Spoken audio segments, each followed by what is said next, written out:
minutes, so please take a seat. We're going to get started right away at 9 a.m.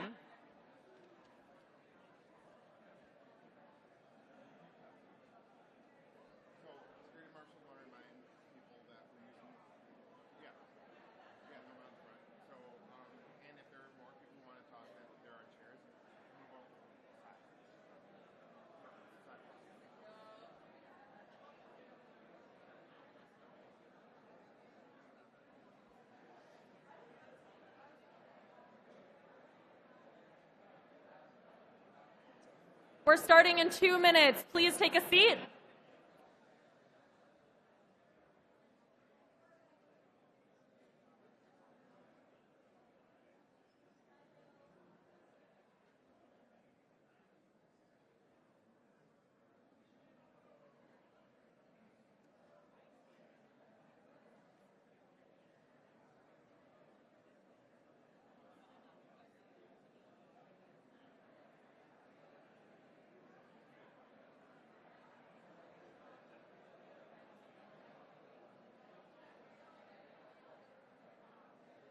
We're starting in a minute. Please take your seats.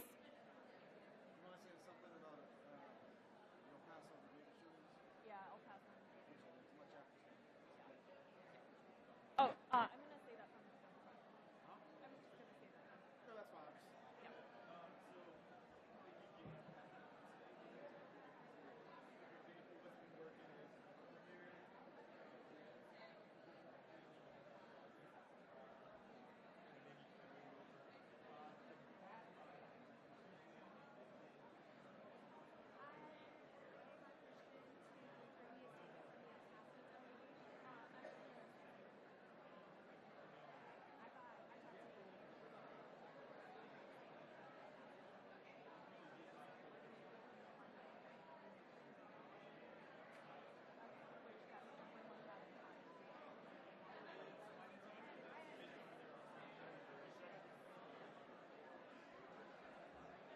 Okay, it is 9 a.m. Welcome, everyone, to the last day of the National Democratic Socialists of America Convention. I'm Beth Wong. I go by she, her, hers from Boston. So welcome, everyone. I'm sure that everyone is a little tired and weary, but I hope everyone's hearts are a little bit fuller from meeting some comrades this weekend. I do want to acknowledge the horrible mass shootings that happened yesterday in El Paso and today in Dayton. It really is a reminder of the fierce urgency of why we need to organize now. I also want to acknowledge that this weekend marks the 38th anniversary of the air traffic controllers strike that Ronald Reagan broke. It hurts every time when you go to National Airport and it's now called Reagan. And there's also a note that Ronald Reagan was inducted into the Labor Hall of Fame last year in DC. So we have a lot to work. We have a lot to work on. So first, I want to hand it over to Lawrence to very quickly share some logistics about what's going to be happening today. Hello all, I'll be really brief. Checkout is at noon if you're staying in the hotel. Lunch starts at 11, so you will have that hour to check out. You can leave your bags at the 5th floor. There's a space that the hotel will let you leave your bags. Also, about 100 chapters and locals and OCs and stuff have not picked up their free copy of No Shortcuts. You can go to the info table to pick yours up. If anyone from the chapter can, if you're not sure if you picked it up, just go ask. They have a list. Also, the swag table will be closing at the end of lunch. So if you want to buy anything, buy it by the end of lunch. Shirts are $2 off today. Super exciting, I know. Anyways, that's all the announcements I have to make. I'll turn it back to Beth. Okay. Thank you. So what's going to be happening today is shaped around 3 primary goals. The first, and I want to make these very clear of what we're trying to do and why. So the first is that we are trying to prioritize items for debate that receive the highest priority level on the polls that went out maybe 2 weeks ago. The second major goal that we're trying to achieve is continuing to have some coherence around the issues that we're debating, since I don't know about you, but it's difficult to move from like one topic to the other all the time. The third major thing that we are trying to achieve is that, as you may know, the resolutions may be referred to the National Political Committee, whereas constitutional amendments and bylaw amendments may not. So we're trying to get to as many of the things that can't be referred to the NPC as possible. So those are our three major goals for what we're trying to accomplish today and why we restructured the agenda the way that we did. Second, I want to share that procedural motions will slow this down. Right? Folks know that, right, at this point?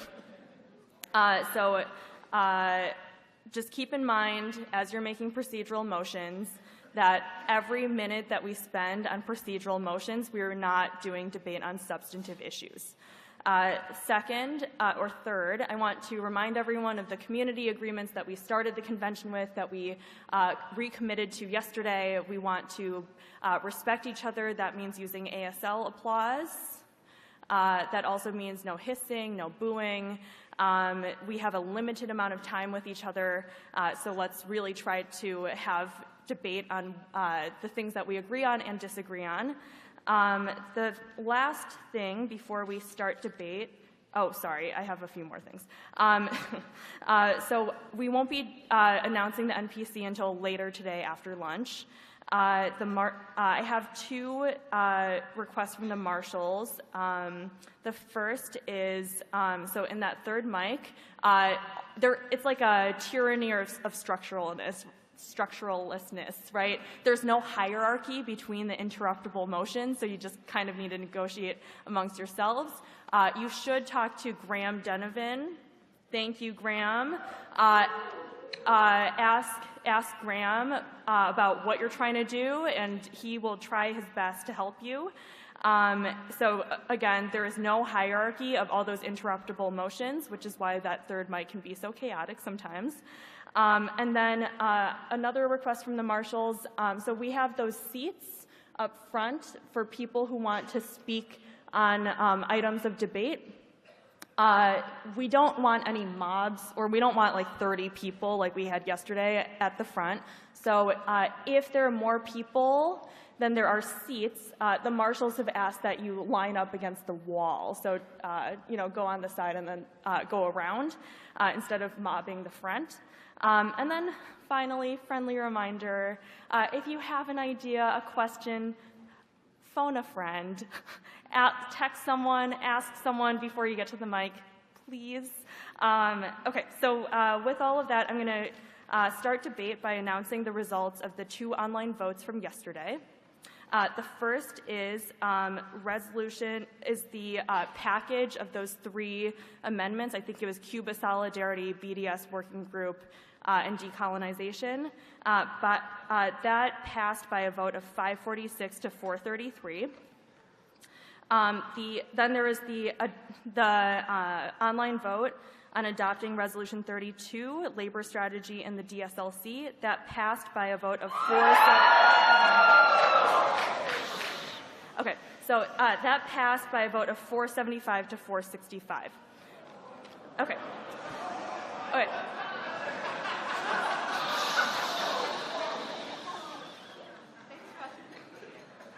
Okay, so with that, we are going to start debate. Hold on, can I get everyone to, last day, please just, chill a little bit.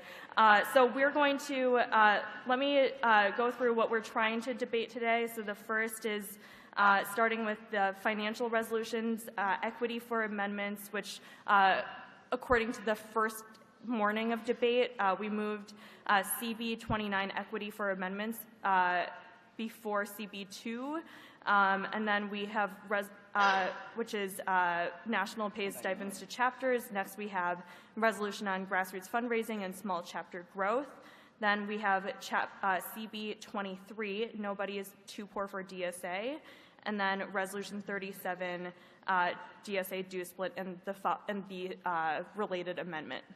So because we are, and this was sent out yesterday, because we're trying to change the agenda, which according to the goals that we were trying to achieve, I would highly suggest that we change the agenda. Is there a motion to suspend the rules to COMRADE be able Chair. to adopt the amended agenda? So moved. Is there a second? Okay. And I heard someone from the back. With a motion. With the consent of the authors of the resolutions 28 and 54. Excuse me. Thank you. My name is Alec Eskelson of the Kansas City DSA. I use he, him, his pronouns. With the consent of the authors of resolutions 28 and 54 and the Afro-Socialists and Color Caucus, Afro-Socialists and of Color Caucus, I move to suspend the rules and to consider resolution number 54, criminal justice and decarceration, as amended to include resolution number 28 and cash bail working group. Okay, so there's been a motion to combine two resolutions, number 54 and number 29? 28. 28. Is there, and I see a second? And where,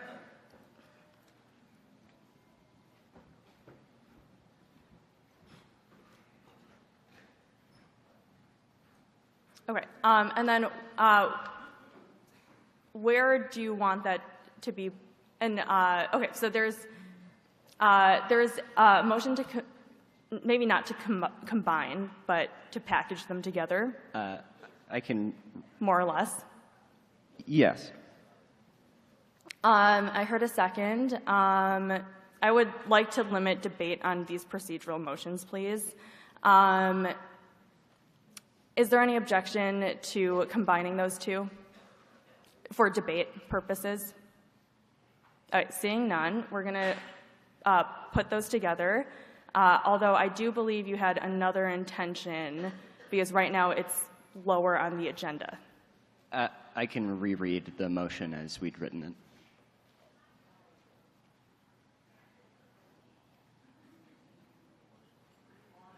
It's to move it up and consider it now. Okay, that's what I thought you were going to say. Thank you. Okay, so there's been a motion to combine, resolutions number 54 and 29. Is that right? 28, sorry. And to move it up to the very front of the agenda. That's correct. Okay. Is there a second for that? Okay. I'm just going to take a quick vote on this. All those in favor of moving resolutions 54 and 28, which are about criminal justice, to the front of the agenda, please raise your placards. All opposed? That passes. We're going to take that up first as the first item of business. Okay. Sorry, I have another motion. Yep. With the consent of the authors, I would like to motion to consider Resolution 40, Housing as a Human Right, Resolution 64, Homes for All, I think, and Resolution 57, Strengthening the Working Class through Tenant Organizing, to have them debated on as a block together directly after the criminal justice one that we just voted on. Okay, we can. Okay, so there's been a motion to take up could you cut the side chatter a little bit? Okay. Okay, so there's been a motion to combine resolutions 40, 64, and 57, which are all about housing, and to move it second after the package of criminal justice amendments. I'm not, if we could try to quickly take votes on this, that would be great. All those in favor of moving the housing resolutions up after the criminal justice amendments, please raise your placards. All opposed? All right, that fails. However, point of personal privilege. Hold on. Is there still a desire to package those three? Yes. Okay. So is there any objection to packaging those three housing resolutions together for debate? If not, we're just going to package those together. It's not going to become number 2 on the agenda, but it is going to be packaged. Okay. Okay. Point of personal privilege. I'd just like to talk to the chair about how I'm feeling about kind of all of these procedural motions when we were talking about being more comradely, and I'd love to just get to debate and talk about the actual issues on the floor today instead of having procedural motions. Thank you. Yep, I agree. Okay, next one. Forgive this, please. My name is Mel, she, her, from Central Jersey. Thank you for your time to the chair and the delegation for this very difficult thing that I'm about to do. I would like to make a motion to amend the agenda to include consideration of Resolution 24, adopting the restorative justice model in DSA, due to an error by the Resolutions Committee during the consent agenda poll, which resulted in an incorrect and significantly misleading cost estimate. Restorative justice is not on the agenda because an extra zero accidentally typed to the cost and never corrected led delegates to believe Resolution 24 costs 10 times more than it would. This misinformation is significant enough to delegitimize its performance on the consent agenda poll, and it deserves a fair vote at this convention. So to restate, I'm making a motion to include consideration of Resolution 24 and that it be included in the governance debate block, not harassment and grievance, because restorative justice is a cultural Point of shift. personal privilege. May I request that in the future, comrades refrain from making speeches when making procedural motions? Brendan Davison, Kansas City, This is he, him. important. Okay, so Everyone needs to know why we're Sorry. voting on it, not just that we will. So there's been a motion to take up resolution number 24 about restorative justice because it did not appear on the debate schedule. Is there a second? Second. All those in favor of taking up resolution number 24? All those opposed?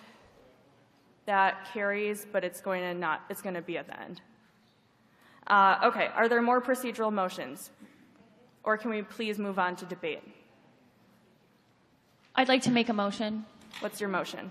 I'd like to motion to amend the agenda to bring resolution number 11, cop exclusion from the DSA, as the next thing after the decriminalization or the criminal justice discussion. And what is number 11? Blanket cop exclusion from the DSA. Okay, and you want that to happen after the package of number 54 and 28? That's correct. Okay. Okay, I heard a second. All those in favor of moving number 11 after the package of 54 and 28, which are also criminal justice resolutions, please raise your placards. All those opposed? Okay, sorry, that fails. Okay, so are we ready to debate? Yes? Okay. So let's first take up that package of number 54 and 28. Again, we're going to do 1 for, 1 against. Let's try to keep the norm of 2-2 if possible and not call the question all the time so that we don't have to take as many votes. So let's start. Is there a speaker for? Greg with Kansas City DSA, he, him. We've seen how successful the Medicare for All campaign has been over the past 2 years. A campaign to end cash bail will be as or more successful. This campaign can build the infrastructure to win on a city, county, state, and federal level. We voted 2 years ago to endorse prison abolition as an organization. Forming this committee and this working group to end cash bail and pretrial incarceration is a concrete step that shows our commitment to abolition work. Reinforcing our commitment to prison abolition also reinforces our commitment to intersectionality as an organization. As is stated in this resolution, prison abolition and the fight to end cash bail is integral to the fight to free all oppressed persons. Ending cash bail is a fight for racial justice. It is a fight for queer liberation. It is a fight for people who are differently abled. It is a fight for health justice. We cannot end capitalism while the cash bail and pretrial detention system stands. This resolution will help end that system and build toward our greater vision of a more equitable society and a society free of oppression. DSA has led the way on the Medicare for All policymaking so that it isn't a non-reformist reform. If DSA doesn't lead the way on ending cash bail and pretrial incarceration, society will replace it with something that looks better on paper but will be worse for the people. Prisons are one of the core features of racial capitalism and imperialism. Socialist organizing that doesn't take on the carceral state misses one of the signature forms of oppression in this power, or in this country, and one of the major sources of fascist power. Abolishing... Sorry, time's up. Are there any speakers against? Seeing none, are there any objections to calling a vote? Okay, so all those in favor of passing resolutions 54 and 28, please raise your placards. All opposed? That carries. Okay, so now we're going to move on to CB number 29, equity for amendments. Oh no, I did it again. Hi, good morning. I'm Jen Bo, she, her, San Francisco. I'm in Red Star, San Francisco, and I'm a co-author of Pass the Hat. Like hundreds of people in the room, I know Pass the Hat is the way to help smaller chapters. Sorry, and it's also the only... We're talking about CB number 29, not CB2. I know. I am. Okay. Okay. It's also the only proposal that may be affected by CB 29. The language in the Constitution as it stands allows for people who are connected to the NPC or are on the NPC to make maneuvers that manipulate the voting thresholds on proposed constitutional changes at the convention. Sorry, I'm like nervous. Ooh. This isn't fair and it's not good democracy. There's no reason this provision should exist. It unduly favors and has favored people in certain positions and compromises the democracy of the organization. I know that Pass the Hat is widely felt and appreciated by the body. I have no doubt we're going to pass it. I am comfortable and confident asking the body to vote yes on CB 29 without amendments because I am sure we can all agree that Pass the Hat will pass. So I would ask the author of the amendment, Gabriel, and the body, my comrades, if they'll support unanimous consent to withdraw the amendment and pass CB 29 as written. Thank you. Beth, the amendment didn't make it over into the proposed agenda yet, so it's just going to take me 1 minute to pull the link for Lawrence. There's an amendment to this CB change. As the author of the amendment, I would support the call for unanimous consent to withdraw and pass CB 29 immediately. Sorry, are you withdrawing the amendment to CB 29? Yes. Okay. Is there a speaker for CB 29?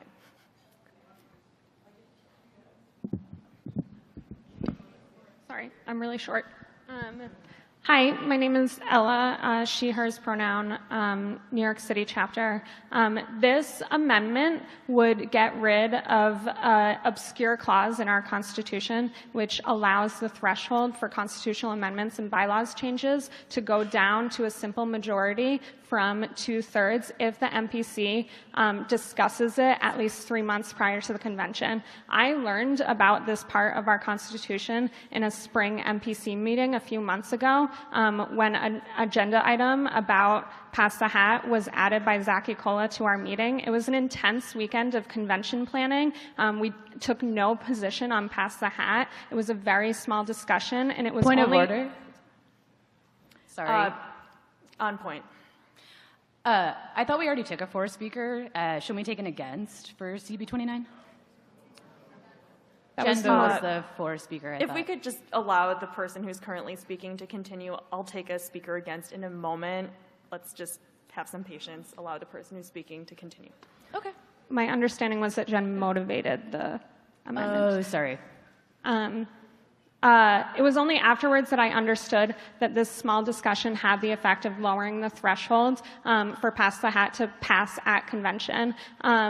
I think that this is really undemocratic. The 16-person National Political Committee now operates in a context of tens of thousands of members, unlike before when the organization was more informal and smaller. And while I have loved serving the organization as an MPC member, I think that there are some things that should be in the hands of convention and not the MPC, and this is one of them. And I want to thank the authors for withdrawing their amendment because it was the right thing to do. So thank you so much. Comrade Chair. Point yes. of information, if CB 29 is passed, does it actually affect the next item on the agenda, CB 2? I believe it does. No, it does not. No, because there is a rule in our convention rules that was adopted by the body that states items adopted by the convention will not go into effect until the minutes are published. So if someone wanted it to apply to pass the hat, they would have to motion to suspend that rule. Okay, great, thank you. Okay, is there a speaker against CB number 29, equity for Comrade amendments? Chair, we've had 2 in favor. I'd like to call the question. Great. There's been a motion to end debate and a second. All those in favor of ending debate? All those opposed? Okay, so that carries. So we're going to vote right now on CB number 29, equity for amendments. All those this requires a 2/3 vote because it's a constitutional change. All those in favor of equity for amendments, raise your placards. All opposed? That passes. We're going to move on to CB2, which Comrade is... Chair. Yep. Motion to suspend the rules to allow CB 29 to take effect immediately. Okay. There's been a motion to allow CB 29 to be taken into effect right now. This is going to require 2/3 vote. There's also been a second. All those in favor... I appeal the decision of the chair. It does not require 2/3 vote. Yeah, it's suspending the rules. As we decided yesterday, I think, whenever that was, that all suspensions of the rules will require 2/3 because, and there was a very wide vote in favor of that. So let's not relitigate that. Okay, so the motion is to have CB 29 take effect immediately. There's been a second. All those in favor of CB 29 taking effect immediately, please raise your placards. All opposed? That passes. Okay, so we're going to move on to CB2, which is require that national pays stipends to chapters. I believe this is a bylaw amendment, so it's going to take 60% to pass. Is there a motivator for CB2 to speak, to share why you've proposed this? Hi, my name is Chandler, they, them, and as far as I know, I'm the only delegate, correct me if I'm wrong here, from Mississippi. Organizing in the Deep South is not only dangerous, but in Mississippi, poverty is not just a word, it is something that we feel deeply. And when you're trying to organize poor people, asking them to spend their last $5 on personal fundraising is not an option. And I know because some months the last $5 of my paychecks go to national directly. So, we've had Confederates and white nationalists show up to our reading groups, not meetings, reading groups with guns and threaten our lives because we were forced to choose public meeting spaces due to financial restraints. And Pass the Hat would make sure that no other small chapter has to deal with that. No other small chapter has to spend their last $3 when they live paycheck today on paycheck, just trying to get resources. We're not asking that we don't have to pay dues. We're asking that we have support from an organization that we give everything to. We risk our lives for national, and Pass the Hat would ensure that we are somewhat supported in that. Thank you. Okay, thank you. Is there a speaker against? Hi, my name is Emily Hipschman, co-chair of Lehigh, she, her pronouns, co-chair of Lehigh Valley DSA and member of the Bread and Roses Caucus. National was instrumental in getting me and my co-delegate to this convention. We are a small chapter of about 80 dues-paying members and 30 active members. And we were just recognized this year. And the fact that we could come here is a testament to National's hard work. Was there a lot of red tape to get here? Yes. Was it challenging? Yes. But divesting from National will not solve those problems, just like austerity has not solved any problems in the US or the UK. We want future leaders to benefit from the work that National has done for us. And I would also like to add that it was the hard work of staff organizers that brought Michael Leidy to Bethlehem to bring up support for Medicare for All in a highly contested district in Pennsylvania. I yield the rest of my time to the floor. Thank you. Thank you. Is there another speaker for? Excuse me, point of clarification. I would like to ask how much of the percentage of the budget, according to the analysis, that Pass the Hat will cost. Okay, we'll get that to you in a minute. Is there another speaker for? Thank you, Madam Chair. Thank you, comrades. My name is Roxanne. My pronouns are she, her. I'm from Central Florida DSA in Gainesville. And today I'm here and I'm primarily thinking of a particular member of my chapter named Jen. Jen is a single mother. She was a delegate to the DNC, inspired by Bernie Sanders, one of our earliest leaders. In the same month that Jen lost her home, in the same week that she and her daughter lost their health care, she gave me and my partner more money than she could afford to help us come here. We are a small but mighty chapter, and we organize the hell out of what little we have. In 2017, I came to this convention by myself, not knowing anything about factions or even really how to organize. And I heard a lot of talk about supporting small chapters. I heard a lot of talk about supporting Southern chapters. In fact, I even spoke in favor of a proposal put forward by members and comrades who are now in Bread and Roses. And I think it was good. But unfortunately, it got left on the back burner because small chapters and our issues get left on the back burner. That is why I'm a huge supporter of this dues redistribution and why I'm happy it's a bylaws amendment, because it will be enforced. It won't get left on the back burner. And it will help deepen our ties to national. It'll help us recruit more members so we can send more money to this organization that we all believe so strongly in. My fear is that if this does not pass, we will only grow where we are already strong. And what grows in that territory that we abandon is not going to be something you're going to like. We are already organizing. We're not waiting on permission for national. We helped kick Richard Spencer out of UF. We were inspired by our comrades in New Orleans to change brake lights. And in fact, one of our members, right before this convention started, got her first 2 coworkers to sign union cards in her small workplace. We are already doing so much. We are just asking for a little help to do even more. Thank you. Time. Please pass the hat. Solidarity. Thank you. Is there an answer to the comrade's question about the cost? I'm sorry, I don't have the capacity right now, nor the number at my disposal to say what percentage it is of the national budget, but I can just reiterate the direct cost. So the direct cost would be $210,000 for the actual stipends that would go to chapters. And then there are indirect costs of about a little over $4,000 for like overhead and staff time, to administer the system. Great, thank you. Okay, is there another speaker against? Yes, my name. I'm going to recognize the speaker up here.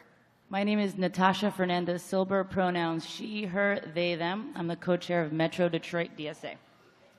I recognize that people are very, very passionate about this issue, and I appreciate your passion, and I think that this amendment is introduced in good faith.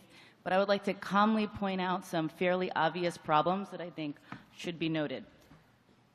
The first is that this radically alters the way we fund this organization. We have no idea what this is going to do to our funding. We don't know if this will result in people paying less dues.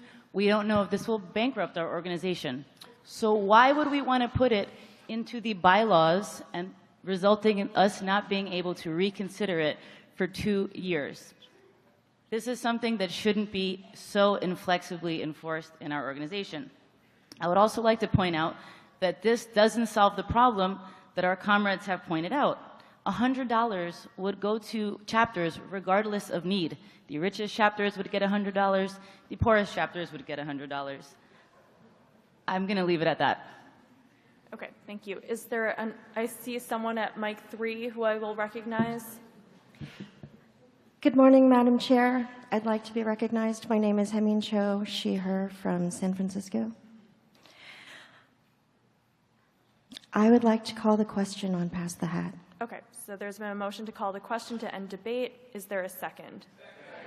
All those in favor of ending debate, please raise your placards. All those opposed? That fails. I'm going to take another speaker 4. Point of clarification? Yes. Since we don't have like a specific percentage, can we at least know what the current total budget is? Sure, we'll find it. Yep. Thank you. I'll take another speaker 4. I'm Julia from Seattle, she, her pronouns, and I am not affiliated with any ideological caucus. The other day, comrades spoke to how many of these debates were about the fundamental shape of the org. Do we want a strong, centralized, NGO-style power base, or do we want a network of decentralized, flexible locals? And I wish we'd talked more about that, because it's true. This entire convention is a referendum on the role of national. Since I've joined DSA, I have seen too many dedicated, brilliant organizers leave in disgust or become embarrassed to disclose their DSA membership, in part because of the chronic unresponsiveness of the national org. I don't know how many of y'all here tonight have asked the NPC for help with your organizing goals, only to be met with deafening silence or even outright sabotage, but I know that number isn't zero. So why not spread the power around a bit? Why not free people to act on their own organizing priorities and respond to the immediate material needs of their communities? What would that look like? I can only speak to my experience in Seattle, a large, well-resourced chapter where some of this stuff is already possible, but it looks like fighting tooth and nail on the city council against that store-brand Lex Luthor scumbag Jeff Bezos. Thanks to the ongoing death of the biosphere, we have a smoke season. It rained ash last year. And later this summer, when burnt chunks of Canada fall from the sky again, we are going to distribute smoke masks for free, clearly demonstrating that the existing social order could easily do the same, showing, not telling people that a better world is possible. That is a radicalizing experience. It's dialectical as hell, y'all. And I'm not saying let's scrap national campaigns. I'm a trans woman whose life was saved by Medicaid. I know the stakes of the healthcare fight intimately. Those of you passionate about Bernie, keep fighting that good fight, but enabling our comrades to fight for their own priorities alongside yours makes us all stronger. Redistribute power. Let's stop hemorrhaging good organizers. Thank you.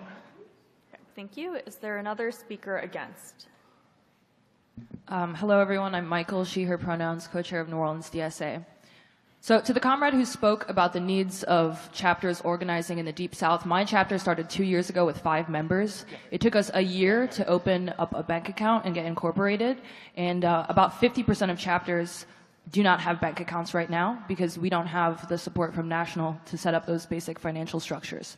What we need is organizing support. We don't need our national organization to exist as a service that merely pays out a Band-Aid to meet the needs of local chapters on the ground. We need a strong national organization that's capable of empowering and supporting our locals in every part of the country, including the Deep South, including Louisiana, which is the 49th poorest state in the country. I also want to mention that our budget, we don't really have an idea for what that number is. We don't have an idea if like Natasha spoke to, if Pass the Hat is going to bankrupt our organization, is going to weaken our organization. We've all spent some really, really intense hours debating over this organization and the future of our political movement because we love DSA. We love the movement that we're building together. We feel that we are stronger together, and we want every chapter to be empowered and to be supported in the way that they need. So to the person who spoke immediately before me, I would encourage everybody to think, how are we going to build a stronger movement together? Not how are we going to attack our national organization and undermine our national organization, but how are we going to make sure that every single member in the country is empowered to actually organize to the best of their ability and to build a stronger DSA together. All right, thank you. Point of information. 1 second. Is there a number on the budget? I'm digging through a lot of folders. Okay, so but hold on, I'd just say, Teresa Alt, if you're out there, please come to the front. Okay, great. Another point of something. Well, I'm sorry, but this is about the budget.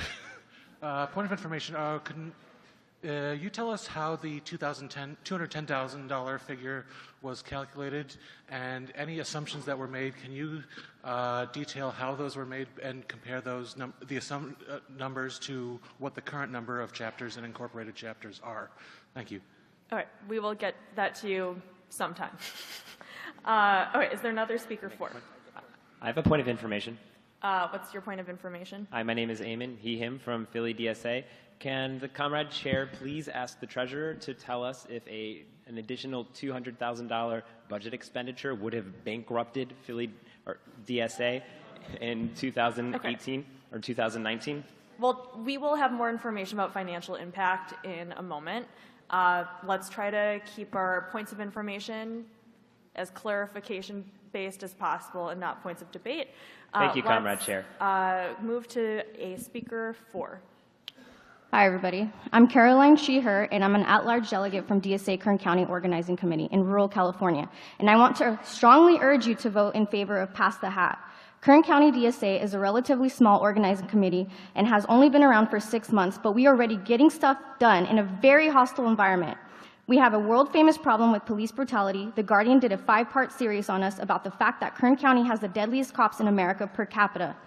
So we decided to do brake light clinics and already have done 2 of them at opposite ends of the county.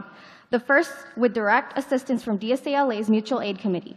We have a Democratic Congressman, TJ Cox, who ran on Medicare for All, but now refuses to back HR 1384. We agitated at his town hall and were removed by police. Maybe you saw our video.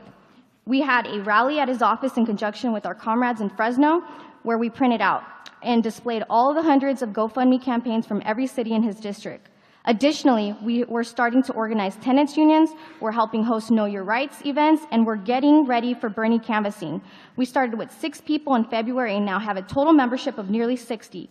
We're getting shit done and growing fast and just recently voted on bylaws, so we should be a full chapter shortly. But we would be a poorer chapter. Our members are teachers, students, truck drivers, and custodians and food service workers. Despite all our work, we can't afford meeting spaces that are safe for our members and have resorted to GoFundMe to pay for brake lights. $100 might not seem like much to some chapters, but for DSA Kern, it means having a safe space to plan actions, ink to print out flyers, and light bulbs to help our neighbors avoid ice. All of our major actions so far were helped by cross-chapter solidarity, and so we urge you to pass this. To show further solidarity, help us start off as a chapter that can afford to do more and to help socialism win in Kern County. For us, this is essential. Thank you. Do we have the financial impact? We do. So budgets are tricky, guys, but I can say that we're projecting about $4 million in expenses for this year, and we anticipate about $3 million in revenue. So there's about $1 million discrepancy, if you'll note there. So in that context, $210,000 may be relevant. I'd also like to take this time to announce that we have hit, let me just pull it up here, I believe $115,000 in funds raised for the Solidarity Fund, which is $60,000 short of what we need, which will likely come out of the national budget, of course, because we don't want members to bear that burden. So, you know, it starts to rack up. Okay. Comrade Chair. I'd like to ask what the total cost of the Bernie independent expenditure was. Sorry, that's a point of debate. Okay, could I? Okay, so is there a speaker against? All right, my name is Doug Johnson. I am from the Peoria, Illinois chapter, he, him pronouns. So I am the delegate and co-chair of the Peoria, Illinois chapter. We're a new chapter. We were recognized in November of last year. We have about 45 to 50 dues-paying members and a lot less active members. I understand the spirit of this resolution. We had felt an extreme disconnection between us and national, but now we are here. All of us are national. That's what we're here to do, is to make these decisions for our organization. And I believe that this was written for chapters like mine. I would absolutely take a free $100 a month because we obviously love free stuff. But the truth is that it isn't free. We have to pay a healthy amount of money to go through the incorporation process, consult attorneys, pay numbers of fees. We have a social club bank account right now, but we still would not be able to accept any of this money. We have also not been able to accept dues sharing. And that money, honestly, for us, would be a lot more effective being spent on like a chapter printer. It almost feels like we're doing some kind of form of means testing for these funds, which already seemed like the case with dues sharing in general, and it feels like crumbs. We printed flyers for a DSA for Bernie event on Tuesday, and that cost $70. Now, I know a form of means testing is not the intent of this resolution or dues sharing, but that's what this resolution would do in practice. Once this would go into effect, it feels like overwhelmingly this money would go to chapters who actually need it the least. 30 seconds left. My entire point is that these are the material conditions we are in. Big city chapters live in a whole separate universe, and I think we all believe in from each according to their ability, to each according to their need, but I believe that in practice this would end up being a resolution that is from those who are able to those who are able. Thank you. A point of information, Madam Chair. I'm Sanjeev, Pioneer Valley He. A question for the national organization. Do we have the accounting ability to monitor the disbursement and expenditure of dues to 200 chapters in case the IRS starts auditing chapter by chapter? Okay. I don't think that I can answer that, so I will refer it, and we will handle that in a minute. Is there another speaker for? Point of information. Yes? Yeah. This question is for the authors of the amendment. So on the question of means testing, my understanding is that the amendment offers the money to chapters without having to prove need. So I would assume that there is no... debate. I'm sorry, this is debate. No, I'm asking for clarification on the amendment. Get to your question. Yep. Yeah, so is there means testing built into this amendment? Okay. Can you answer part of that? I'm not the author. Hi, Tani Tidwell, she, her, New York City chapter. This is intended to not have means testing. It absolutely does not means test. Okay. It's a universal benefit. Okay. So is there another speaker for? Yes. Hi, y'all. My name is B. My pronouns are she, her, and I'm from San Antonio. Long-time listener, first-time caller. I support Pass the Hat, and I deeply and humbly ask that you, all my comrades, do as well. I'm from San Antonio, and we're a small chapter in a large, sprawling city. I've been involved in my chapter since its foundation for 2.5 years, first as a secretary and now as a co-chair. I've spent hundreds, if not quite possibly more, of my own money on my chapter, booking rooms, buying snacks and supplies, and storing DSA supplies in my own home and car. I am literally up to my eyeballs in DSA stuff. I am certainly not the only comrade in my chapter to do so either. I support national efforts. I support growing our membership. I support a diversity of tactics and avenues for getting involved. Of course I do. I want a strong national and strong locals. Pass the Hat ties chapters more strongly to national. It's an investment in our chapters that gives them the ability to participate in national. Many chapters here ran GoFundMes to be here. What organizing could they have been doing if they hadn't had to think about how much they were going to have to pay travel costs? People from my own state couldn't come to here because they couldn't afford to. And I'm not saying like $100 is going to be a magic fix for everything, but it is helping. I'm asking for help from all of you. I've given so much to DSA. I just want national DSA to invest in me in the same way I've invested in it. I love this organization and I want to keep it going, and that means investing in us. All right, thank you.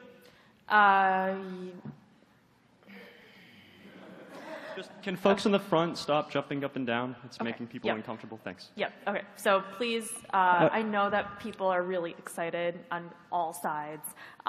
If you could just refrain from jumping up and down, that would be good. Yes. I have a point of information to the authors. Hi, I'm Andy. I use they, them pronouns only. I'm from Worcester, Massachusetts. So my question is, how many chapters have bank accounts, and whether or not this would conflict with fundraising?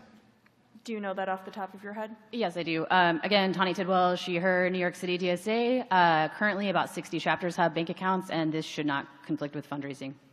Okay. Is there a speaker? I move to call the question. I'm going to wait on that and allow another speaker again, since we've been trying to do 1 for, 1 against. I will consider that in order in a moment. Hello, my name is Katie, pronouns she, her. I'm from Chattanooga, Tennessee. We are a small southern chapter. 2 hours from here, in fact. We are so excited about the voter information data. We are planning on running some local running some folks in city council in 2021, and that voter data is going to be invaluable. These elections are often within 200 to 300 votes. This is super doable. And I'm afraid with its massive price tag that Pass the Hat is going to potentially put these tools in jeopardy. A local community group is currently trying to gain a community control board for our police department. Like most communities, we've had a rash of police violence lately.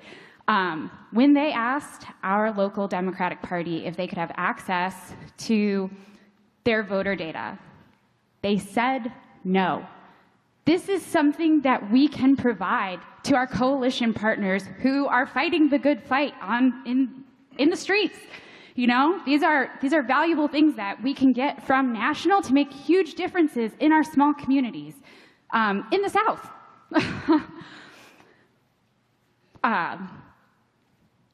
I think that the support that will bring small chapters is worth a lot more than the $100 that we will get. We can do effectively nothing with that to change the conditions that we are living in.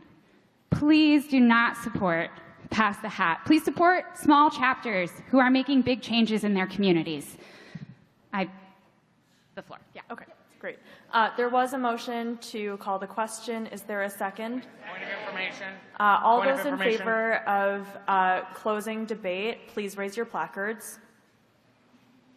All those opposed? That carries. So we're going to end debate. Sorry, no point of information on this. Okay, so we're going to now take a vote on CB2, which is require that national pay stipends to chapters. This requires 60% to pass because it's a bylaws change. All those in favor of CB2, please raise your placards. All opposed?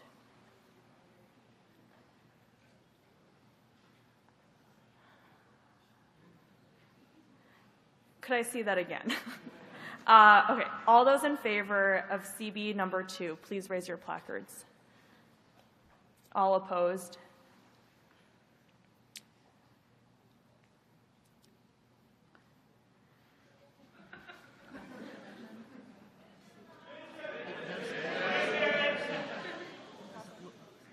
Okay, it does not look like 60%. We did set up online voting for this. So if you saw the frantic wave, that's what that was. We're going to take an online vote on this. Vote in the next, can people commit to voting in the next 10 minutes? Yes? Okay, so we're going to vote by 10 a.m. Sorry, this is a shorter window than we've used before. Point of privilege. There are iPads on both sides if you can't use your phone, so please do vote in the next 10 minutes by 10 a.m. Okay. Point of privilege. Yesterday, the chair agreed that we should not privilege online voting. Online voting for one proposed or amendment over another. There was a discussion of that. Made the same point yesterday. So please hold online votes to the same standard and not allow one to have more time to, pass. This session is intended to close at 11. Yeah.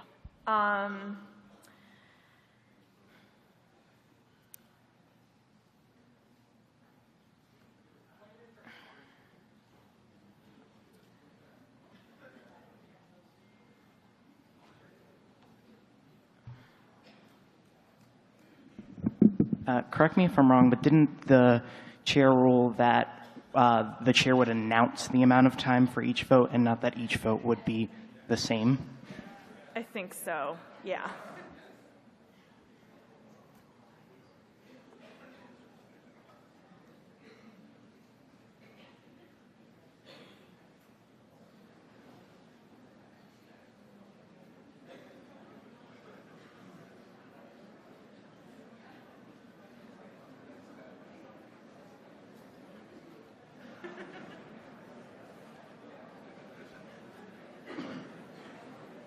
If folks could stay in the room instead of leaving, that would help us expedite this and have as much time for debate as possible. Thank you. God bless you. I love snacks.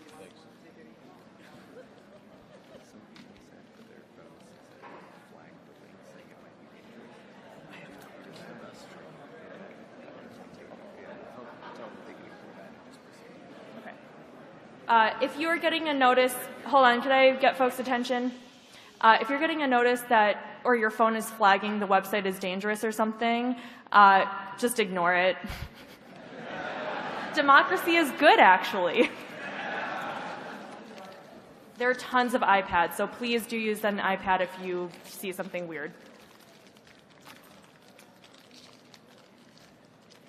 Point of privilege? Yep. Mm-hmm. I want to say, 3 times in this convention I've stood up to talk, and none of them have I gotten to. And each time that I've been in line, sorry, I'm very short. Each time that I've been in line trying to gather what I was going to say, white men have come over to tell me what points I needed to make. I'm a leader in my chapter in New Orleans. I'm a leader in my caucus.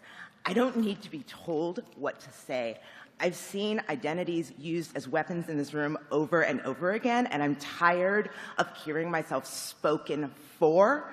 I'm tired of being told what to say by people who are wildly the majority in this room and wildly the majority in this country and feel that they have the right to dominate the political discourse. Enough. We can speak for ourselves. All right, thank you. I appreciate it.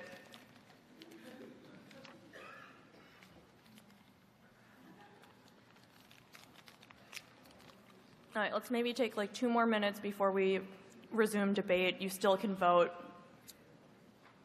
until 10 a.m. in 6 minutes. Just by a show of hands, how many people have already voted? Okay, so it's a lot of people. Okay. Comrade Chair, Beth, could I be recognized? So a quick announcement about this line. Graham, he, him, Resolutions Committee. People are continually coming to this line to ask points of information that are really debate points, and it really hurts our ability to, for people to ask sincere questions. So we ask you to please just go to the speak in favor line if you or against line if you'd like to do that. Thank you. Thank you. Yep. If you haven't voted yet because you're having tech problems, see Zachariah, see Rebecca, Caitlin, anyone who's waving an iPad. Yeah, okay, so I don't see a lot of people going to the iPads, so we're going to resume debate. Comrade Chair? Yep. As the author of the next resolution, Resolution 55, this is Nate, he, him from Atlanta. I believe the outcome of this CB2 vote is impactful politically on whether or not people will vote in either direction on Resolution 55. So I would move that we wait until voting is closed on DSA, on CB2 for debate to begin on Resolution 55. Okay, let's wait another 5 minutes. That okay? Yeah, okay.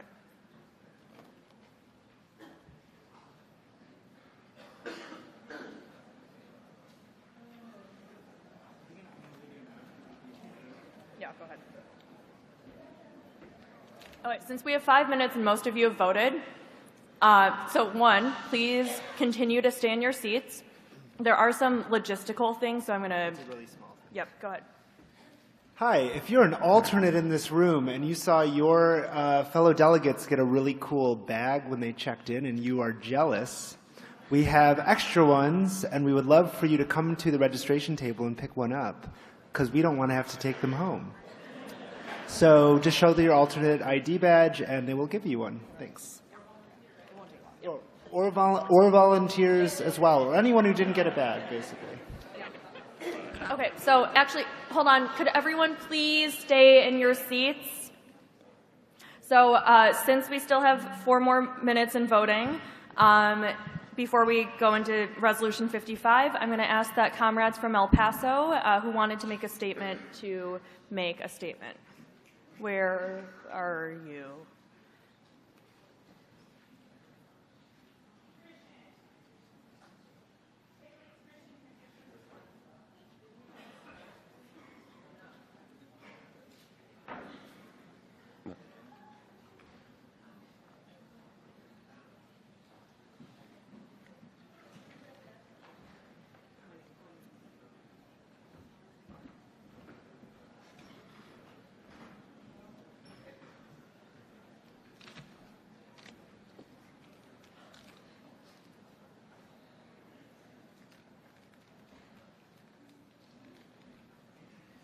come on up. Just come on.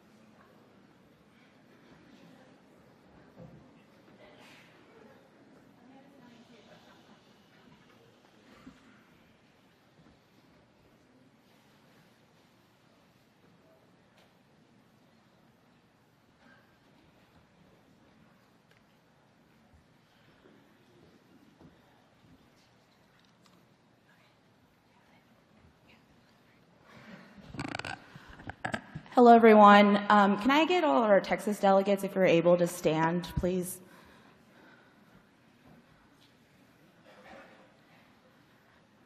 My name is Christian, and I'm here with Amanda, North Texas and Austin DSA. We're speaking, rather reading a statement that our El Chuco comrades wrote in light of the events yesterday, and especially with our comrade Ashley in mind today. Our hearts hurt, our souls hurt, everything hurts. We are mad, we can't stop crying, as the horrors of white supremacy has hit our beloved El Chuco. Yesterday in El Paso, we experienced the consequences of a manufactured national security crisis, of a fake invasion by a president that perpetuates hate against our Latinx community and has made it his mission to other us. Just know it wasn't an El Pasoan that did this. El Paso wouldn't do this. El Paso is kind. El Paso is love. El Paso is a city where in the wake of this tragedy, so many people showed up to donate blood that the donation centers couldn't even accommodate all of us and had to ask us to come back tomorrow or make an appointment. El Paso is a city where funeral homes are saying they won't charge families for the funeral costs of the victims. El Paso is text messages and phone calls all day long from family and friends checking in on each other. El Paso is family. El Paso is home. This was done by an outsider who does not represent El Paso. This was a homegrown domestic terrorist, a white supremacist who drove over 10 hours to inflict violence on our community. This white supremacist attack ties directly into the increased militarization of El Paso and our U.S.-Mexico border, the concentration camps in our city, and the increased white supremacy rhetoric coming from the White House. And because this is a border town, the only policy or change to come will somehow be to further militarize the border in the name of safety. Why do our communities have to live through this?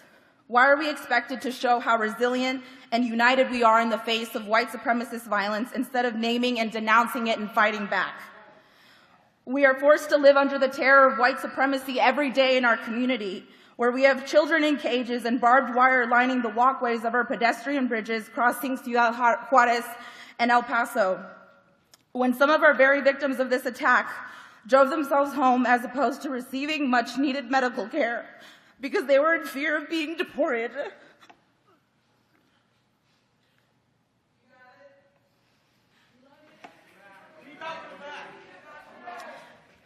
The fact that ICE and Border Patrol were on the scene of yesterday's attack should tell you what it is like to live in a predominantly Latinx community.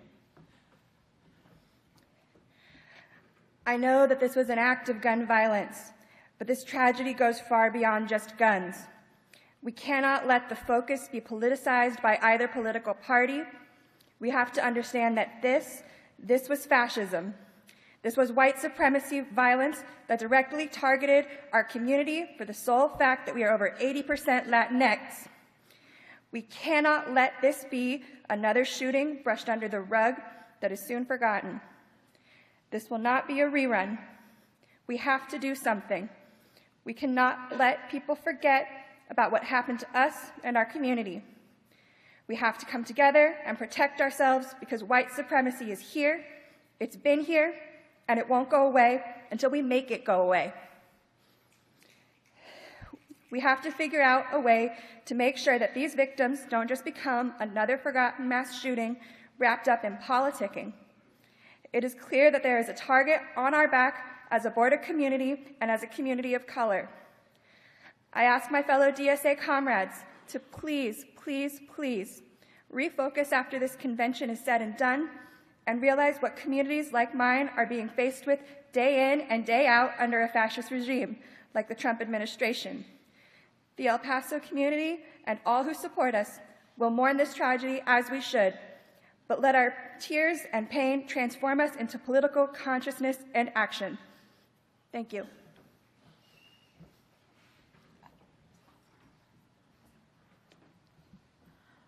So we'd just like to ask for a moment of silence, please.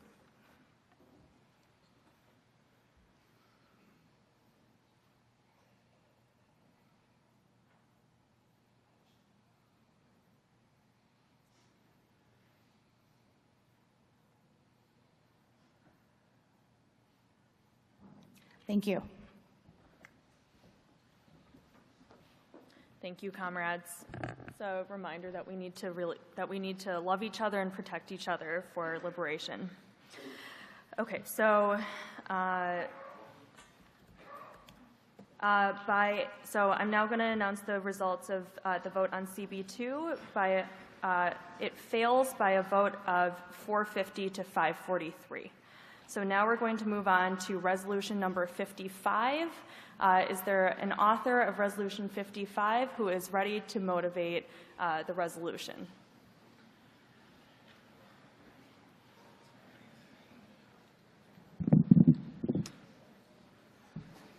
Hi, I'm Nate, he, him pronouns from Metro Atlanta DSA. In my time on the tech committee, I've actually worked with our membership data and our dues webpage. And let me tell you, it's a bit of a mess. DSA's current dues system has contradictions in it. New members may join on the internet, but many fall through the cracks and never get plugged into a local chapter. And locals are told to sign people up to pay dues, but many locals see no immediate benefit from paying, and as such feel like paying dues may be a black hole for their money. This resolution aims to resolve some of these contradictions and create a system where, instead of charging separate local dues, chapters would be encouraged to pursue a more unified local and national fundraising. It raises the dues share rate and does so in a progressive fashion to benefit small and developing chapters. It redistributes dues share on the basis of a flat rate per head, so every member's contribution matters regardless of amount. It commissions a mentorship program for established chapters to help support new organizing committees and small chapters. This resolution builds a framework for growth towards a mass organization. Thank you.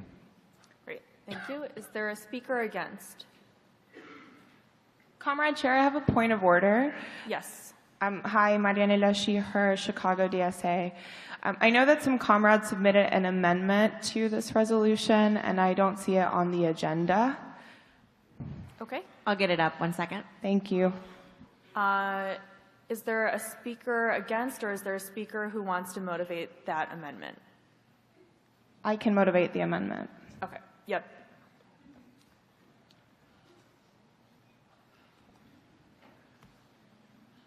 Okay. Thanks, Comrade Chair. So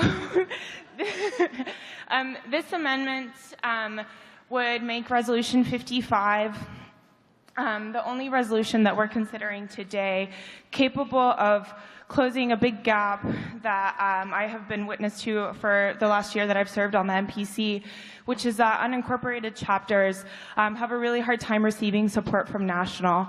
So what this amendment does is pretty simple.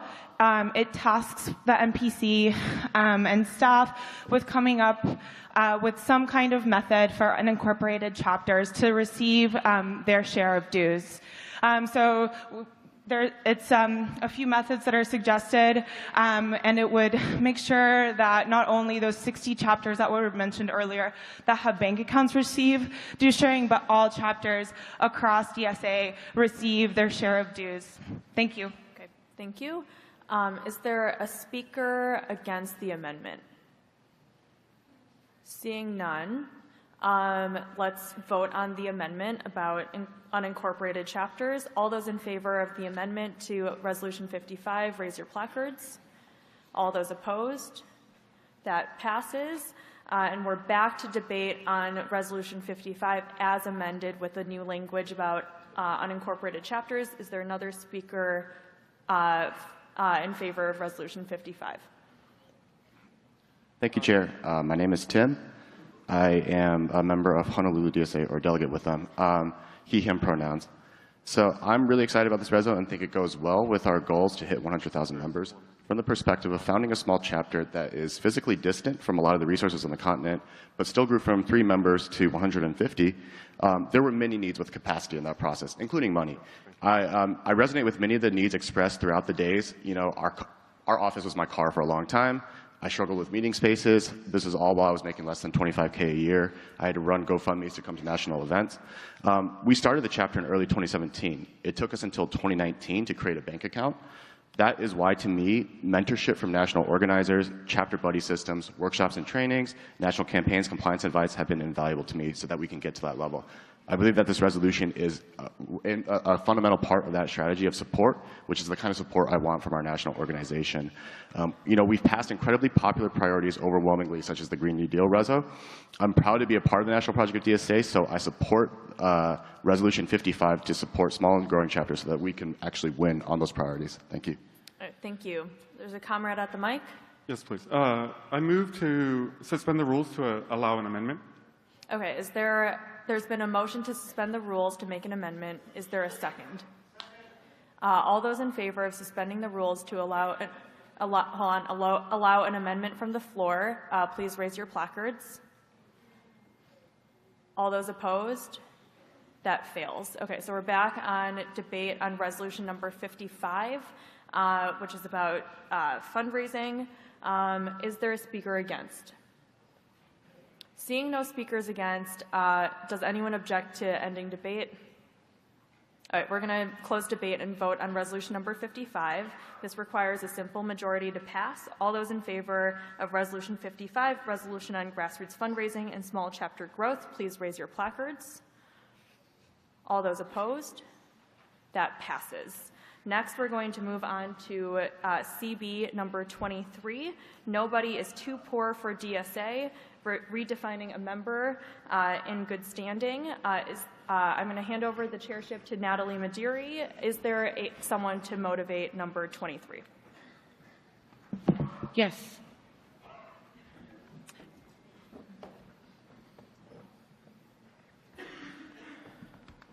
Go ahead, comrade. Thank you. My name is Jen, she, her, from Eugene, Oregon. I'm here to motivate Nobody is Too Poor for DSA, redefining member in good standing. I'm a poor person. I'm a poor member of DSA. Our chapter is a majority poor chapter. I make no money, but I give everything to DSA. I give 100,000% of my labor to DSA. Members who are poor give 100% of their labor to DSA. We love this organization. This Constitution bylaws change would simply redefine how we approach members. We would no longer refer to members as dues-paying members. Some of us can't afford that, but we still give our all to DSA. It would also redefine as a member in good standing, because no matter what we pay or if we can pay, we're still members in good standing. I think maybe some of you have heard me extol the virtue of poor people's movements. If you read chapter 5, there's an entire story about the National Welfare Rights Organization and the problems that were caused by their dues system. They didn't require dues, some chapters did. It eventually fell apart. I'd like to read just one small paragraph from that. In organizing doctrine, membership means something more than merely formal affiliation through the payment of dues. It also means active participation in the life of the organization, in demonstrations, for example. Mass participation is ostensibly the functional equivalent of political resources, such as wealth, which interest groups elsewhere in the social structure possess. As organizers sometimes put it, poor people have numbers. Membership, in short, means regular participation by masses of people. Please support this Constitution bylaws change. Is there a speaker against? Thank you, Comrade Chair. My name is Robert Hughes, he, him, Central Indiana. Comrade, I stand before you as someone who was once made homeless, for about 6 years, once made jobless for about 8 years. I was basically a homeless student in the post-industrial town of Muncie, Indiana. Long story short, I had an opportunity to move down to Indianapolis. There, I got a union job. So I'm a dues-paying member of my union. Without my union, I would not, basically wouldn't be here today. So I understand the nature of paying dues. So in that, I would stand against this particular amendment. I am a proud dues-paying member of DSA. I'm a proud dues-paying member of my union. Paying dues, in my opinion, is an acknowledgement of my being a human being. Because when you are made homeless by capitalism, when you're made jobless by capitalism, it corrodes you. You're no longer a human. And to be able to have a job and to be able to be a contributing member of society, from my perspective, it's what you have to pay to get a good society. We are, in all respects, however imperfect we are, a society. And I am proud of every damn penny I pay to DSA. I want all you to be proud. Thank you for your time. Comrade Chair, Yes? point of information. Yes? Currently, are any people turned away from being members of DSA for lack of ability to pay dues? No. It's my understanding that in our Constitution currently, the rights of anyone who wishes to join the organization but may not be able to pay dues are protected. Someone who would like to have their dues waived just calls the national office. Is there a speaker for?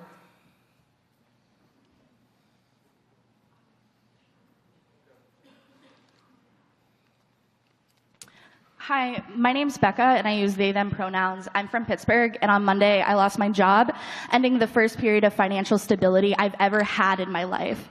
When I joined DSA, I had less than $5 to my name, and I was homeless. I joined DSA after a comrade, who's actually here today, thank you, Crystal, paid my dues for me. I was between jobs and had just dropped out of college for the second time. I was lost, scared, and suicidal.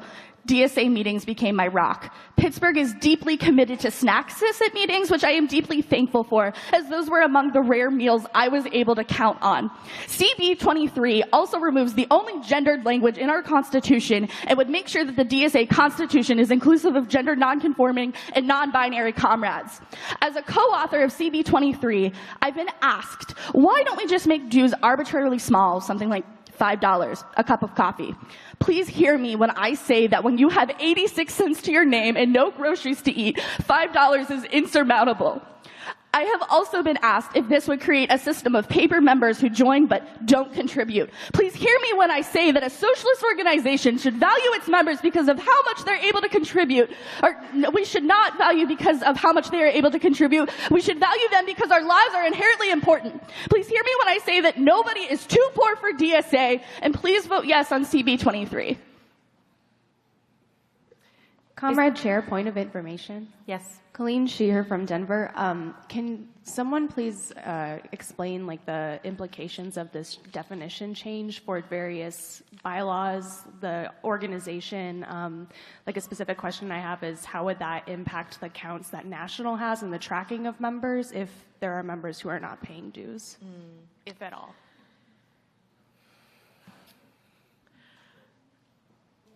Is there an author who would like to speak to that?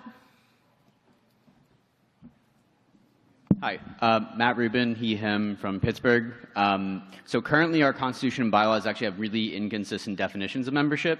It defines member in the language as a dues-paying member throughout. Does not in the Constitution and bylaws make an exception. I believe that's been a thing in practice. It's been also that you implemented fairly inconsistently. A lot of people have waited months after emailing membership at dsausa.org to hear back. But also throughout, like we are counted members for this convention for apportionment based on up to two members, or up to 2 years in arrears.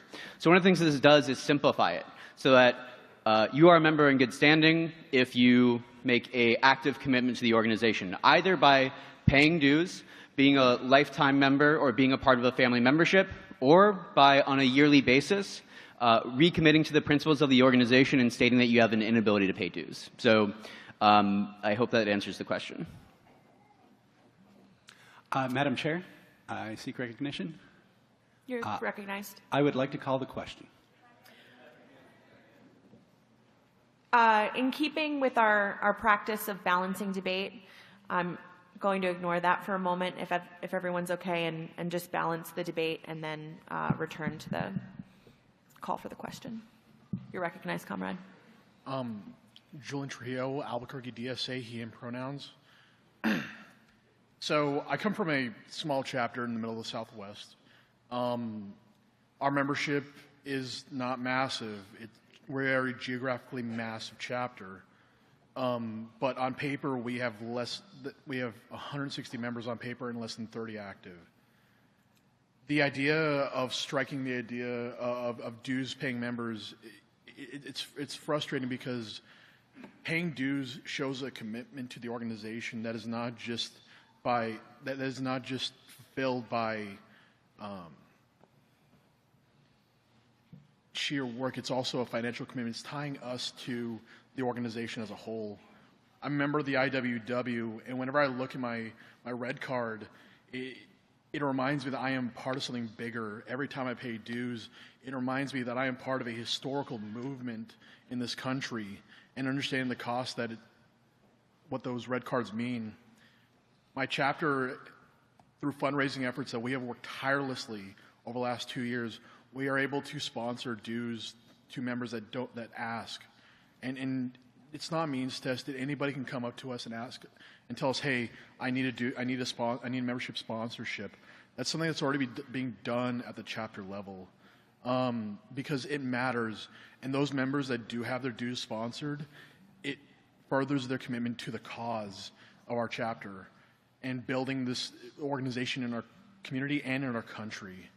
There's a lot that we can do, but removing this idea of dues paying to an organization that desperately needs the money, as we know, like we're going to be $1 million over budget for this term. This is massive. We can fundraise, we can organize and fundraise, and do what we can to. Thank you. I yield my time. Comrade Chair, I seek recognition again. I would like to rescind my motion to call the question in favor of a point of information behind me in the line. Madam Chair, this is Eamon, he, him from Philadelphia. Hi, Eamon. Hi, Natalie. Can the chair ask my fellow worker from Albuquerque if the IWW has a policy that allows people to be members without paying dues? I don't think that that's in order at this time. Thanks, Natalie. Madam Chair, Comrade Chair, I seek recognition again. I would now like to call the question. Is anyone opposed to closing debate? Okay, so then we will put it to a vote. The question has been called. It's not debatable. It's been properly seconded. All those in favor of closing debate on CB number 23, please raise your placards. All those opposed? The motion carries and debate is ended. We will now move to a vote on the main amendment. Nobody is too poor for DSA, CB number 23. This does require a 2/3 majority to pass. Comrade Chair. Yes. We have a point of personal. I'm sorry. Yes. Okay. Never mind. Sorry about that. Thanks. Okay. We will now move to a vote on CB number 23. All those in favor of adopting CB number 23, please raise your placards. All those opposed? Okay. I'm going to call for division. I think it fails, but just to be sure, we'll call for division, and I'll allow Rebecca to set up a vote.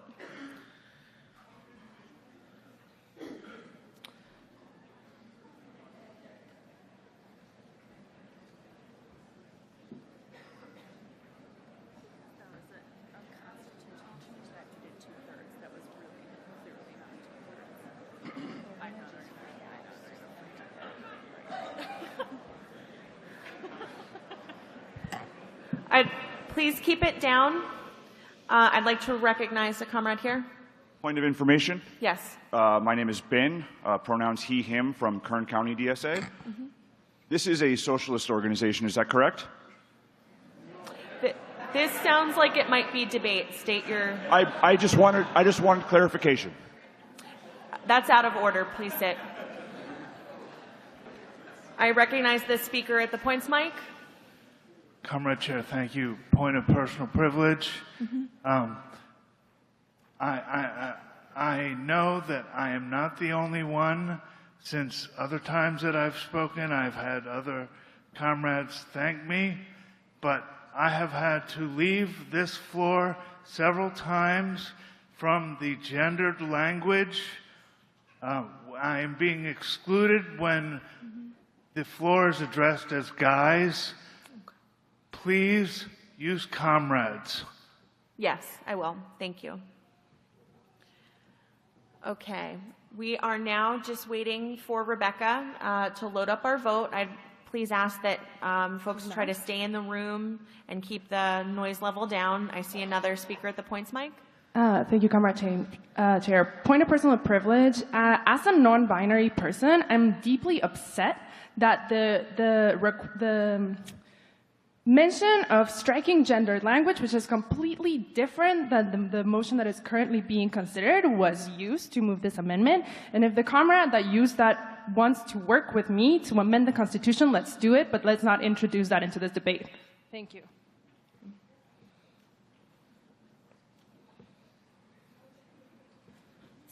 I recognize the speaker at the points mic. Hey, Jim at large, Alabama. I'd like to make a motion to suspend the rules and bring Resolution 12, YDSA STIP, into the floor. As I see it, that's out of order at the moment because we're still in the middle of debate, although you can try again later when there isn't a main motion on the floor. All right. Okay, we're almost ready to do online voting. Again, because I believe this resolution may influence the convention's opinions on later resolutions. We'll see if we can move forward and complete this vote before we take up our next item of business, since these are all very, interrelated financial proposals.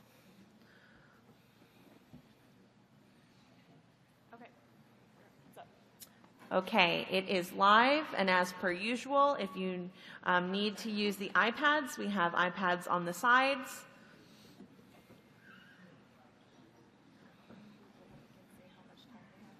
Okay. And let's try and set a goal of completing this vote by 10:35.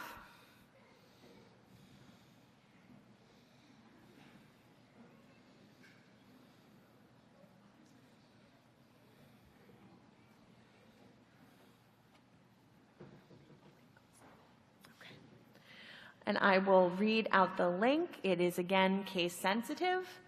So it is lowercase bit dot lowercase ly / capital DSA, capital R, lowercase e, lowercase s, the number 2, the number 3.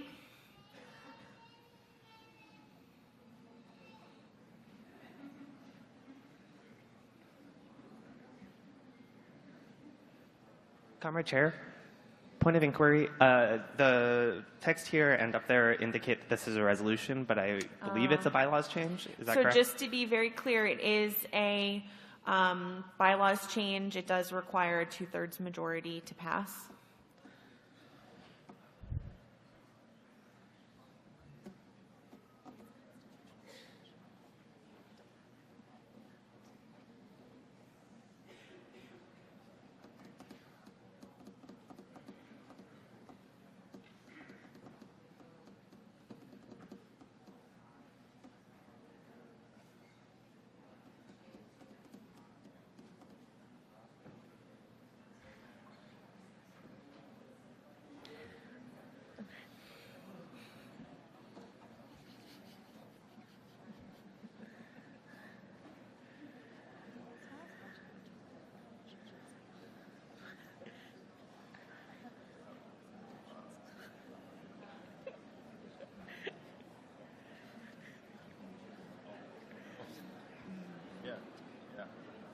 I'll just wait to get the email and then we can hand it over to you.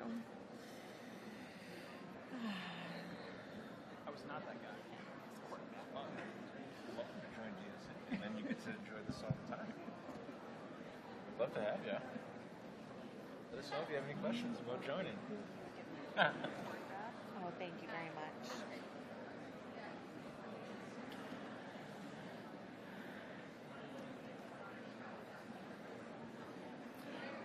If folks could please try to stay in the room, it'll help us save time, and try and speak softly as other people make their decisions.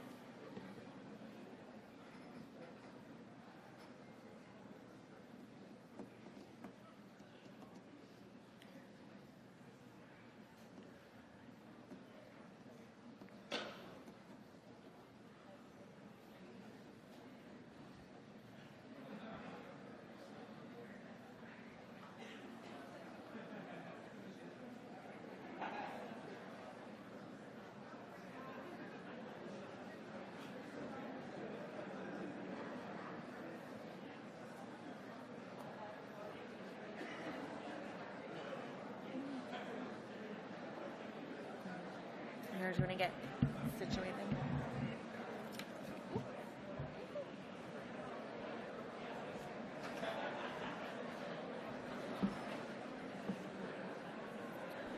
Just by a show of hands, how many people have voted so far? How many people have not voted? Okay. Can I ask that staff with iPads get to people who have not voted? Raise your hand If you haven't voted. right now.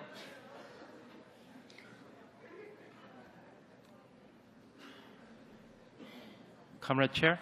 Yes. I have a point of personal privilege. I apologize for the lack of timeliness. I'm a little unused to speaking about gender in front of so large a room, but as a non-binary person as well, and as someone who knows the author, and the author is the person who spoke and mentioned that this removes gendered language from the Constitution and is also non-binary.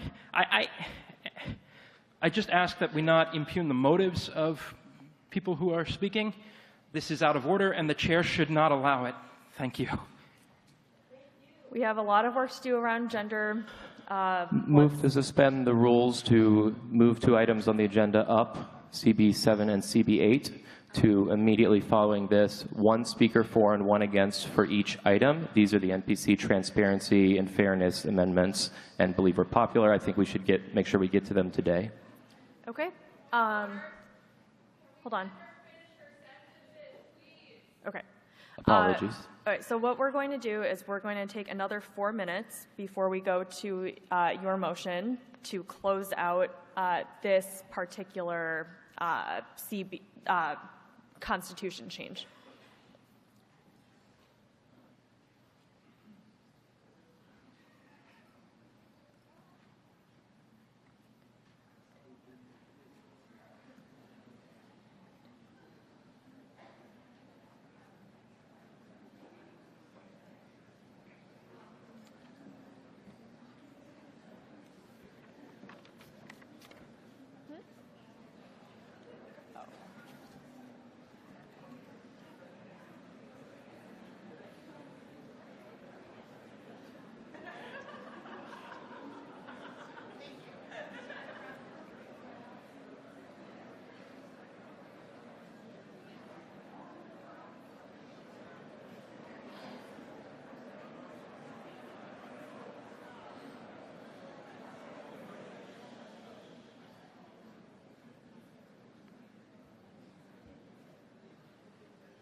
Just a reminder that it's 10:33, so you have 2 more minutes to vote.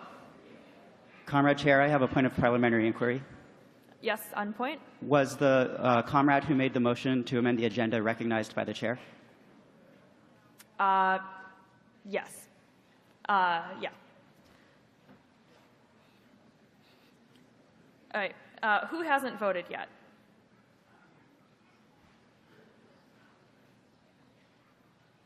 Would there be any objection to closing online voting right now if there's no one?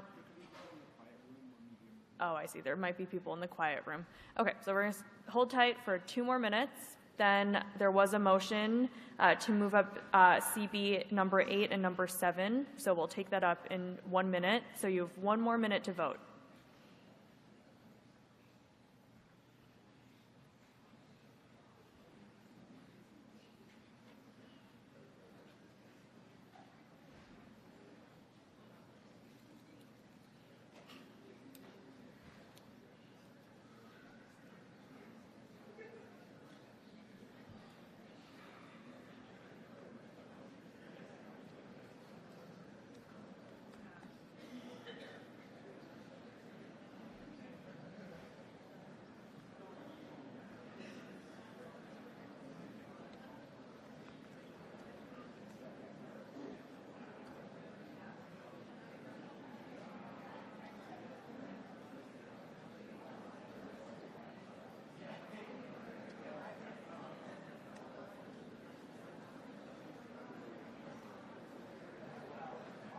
Okay, so it is now 10:35.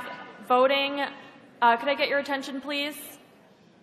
Okay, so it's 10:35. Voting on CB 23, I think, has closed. I'm going to wait for staff to tabulate the results. While we wait for staff to tabulate results, Gabriel, could you restate your motion? I would move to consider CB7, NPC Transparency, and CB8, NPC Transparency and Fairness, after the 50-50 do sharing, and I apologize to my comrades. I hadn't realized that debate block was not closed. I would move them up to do immediately after the dues section block. 1 speaker for and 1 speaker against each item, so we can get to these very critical items quickly and then get on with the day. Okay, so the proposal is the proposal is that we would go from the dues section, of which there's just 1 more, which is the DSA dues split 50-50 resolution 37 and the related amendment number 12. And then after that, we would go to CB8 and CB7, which are NPC Transparency and NPC Transparency and Fairness. This is going to require a 2/3 change. First, is there a second? Second. All those in favor of moving up CB8 and CB7 after the 50-50 dues split conversation, raise your placards. All those opposed? That fails. Okay, so are we about ready to go on the online voting decision? I see a finger. So could someone from, could folks who want to speak on the dues split resolution and the amendment come to the front? Comrade Chair, I'd like to make a motion to suspend the rules. Okay, what's your motion to suspend the rules? I want to introduce a bylaws change from the floor to change all gendered pronouns in the constitutions and bylaws to they pronouns by unanimous consent. Okay, are there any objections to change? Hold on. Let me just think about this for 1 second. Okay, so first, there's been a motion to suspend the rules to be able to take a bylaws or to take up a change of the language in the bylaws and constitution from gendered language to gender-neutral language. Is there a second? Second. Is there any objection to changing the? There is an objection. Point of order. Yes. I'm very sorry. I support this amendment. However, 1 month notice is required to change the Constitution and bylaws. Yeah, so that's in the convention rules, which require 2/3 to change. Point of information. Could changing gendered pronouns be something that is under the purview of the Styles Committee? and already authorized by the convention standing rules? I would like it to be, but based off of the fact that there was at least one placard in opposition, I don't feel comfortable assuming those powers. Can we get a vote on that then? Yes. Okay. So there's been a motion to change the gendered language to gender neutral language. Is there a second? Is there, let's just take a vote on this. I think many of us know how this is going to go down. All those in favor of changing the gendered language to gender neutral Point of language? information. Does this affect the quota for the NPC? No. Okay. No. Thank you. Okay, so all those in favor of changing the gendered language to gender neutral language when we're editing the Constitution and bylaws anyway? Okay, all opposed? All right, that passes. Someone do the sweep through of all the gendered language. Okay, are we ready with the results? Okay. Oh, they've been texted to me. Perfect. Comrade Okay. Chair. Hold on one sec. Okay, so this was on CB 23, right? That fails by a vote of 427 to 543. So now we're going to move on to resolution number 37 about the dues split. So could I get someone to motivate resolution 37? Connor, he, him, Portland. I am one of the co-authors of the DSA 50/50 dues resolution. I'd like to start by saying, keep in mind this is a resolution and not a constitution and bylaws amendment. DSA 50/50 would change the dues split between national and local chapters to an even 50/50 split. Currently, national functionally keeps 95% of all dues paid because there is no dues sharing with annual dues, and only 20% of monthly dues are split with locals. We believe this due structure is outdated with the kind of organization DSA is today. A few years ago, it made sense that at 100 or 95% of dues would go to national DSA because DSA was more of an issue-based advocacy organization of a few thousand members and only a handful of active chapters. But today, we are over 50,000 members strong with vibrant chapters all over the country. We have taken the shape of a democratic grassroots socialist organization, but the old dues structure still remains. We need to think big picture about what sort of organization DSA should be. The only way DSA will stay active and powerful for the long haul is if our chapters start to receive their fair share of dues back to fund our local work. This is money that could be used for meeting spaces, food for organizers, printing and supplies, things like PA systems and digital infrastructure, the basic things we need to organize but that also support our growth. Now, based on feedback from a variety of sources, we have written an amendment to 50/50, which we will talk about next.